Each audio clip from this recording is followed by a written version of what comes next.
So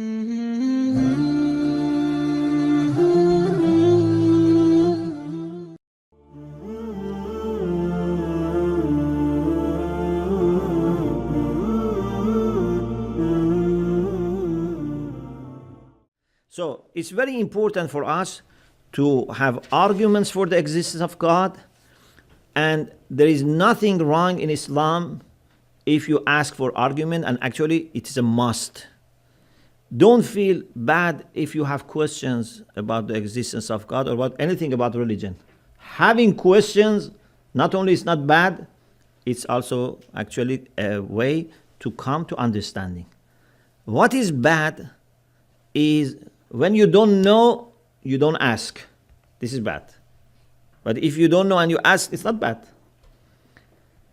Or what is bad is you ask for the sake of asking. There are people who ask not for understanding. They just enjoy asking. I remember once, in one of the cities in UK, we had a visitor, an alim from Iran was visiting us.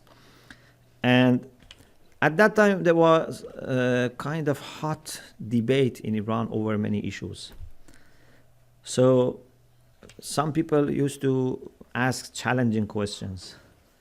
So I saw a person put a question on paper and passed it on to people to be taken to the pulpit. And then he left. Then I was surprised. If you want to understand and you ask questions, you should stay in the majlis, not that, you give the question and then you leave. So it's like a political exercise, that you just want to raise this question, okay, and trouble the speaker, but you don't want to understand. Or I have seen people who ask the same question, every alim that they meet, they ask the same question. If you really want to understand, so you don't need to repeat all the time the same question. Sometimes people, learn difficult question and they want to test, or they want to challenge, they want to, put people in corner. So asking question is not a bad thing, and actually the good thing. But it has etiquettes. It has manners. Once in Germany, we were in a conference, and a lady who was a professor in University of Berlin, she said, the Quran is not very much encouraging people to ask questions. And I was, surprised. So I listened to what evidence she has.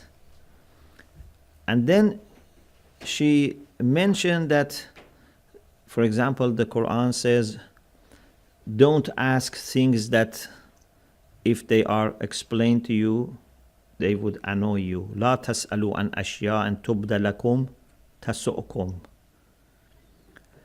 So then there was a time for discussion. I said, actually the Quran is not against asking questions. And also, she mentioned also the story of Musa and Khizr. That Musa was asking question and Khizr, was not very happy and finally said, هذا فراق بيني وبينك. So I said, Islam is not against asking question.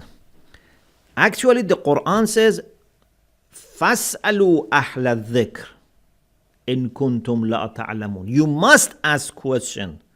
If you don't know, you must ask the question. But the condition is, you ask the question if you don't know. So first, it's a matter of interest in learning. And second, فَاسْأَلُوا أَهْلَ الذِّكْرِ. Ask the people who have knowledge. If we are few people and we are all at the same level, it's not good I raise questions, because then it can confuse other people. But I can ask my question from a person who has knowledge. And also, we should ask question in a right time. The problem with Musa and Khizr, in that story, the problem was not why Musa asked question. The problem was why he asked questions in a time which was not proper. Otherwise, later Khizr gave all the answers to Musa alayhi salam. It was just a matter of testing the patience of the learner.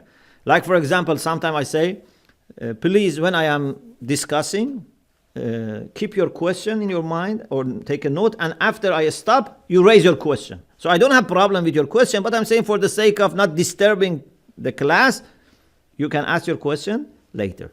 So the Quran is not against asking question. So if someone has doubt about existence of God, no problem. Don't feel that you are a bad person, or don't feel that this is something that you should feel embarrassed. No, you can have question, you can have doubt, but what is important is to be ready to learn, to study, to ask ulama till you finally find the answer. So this is also another important point at the beginning.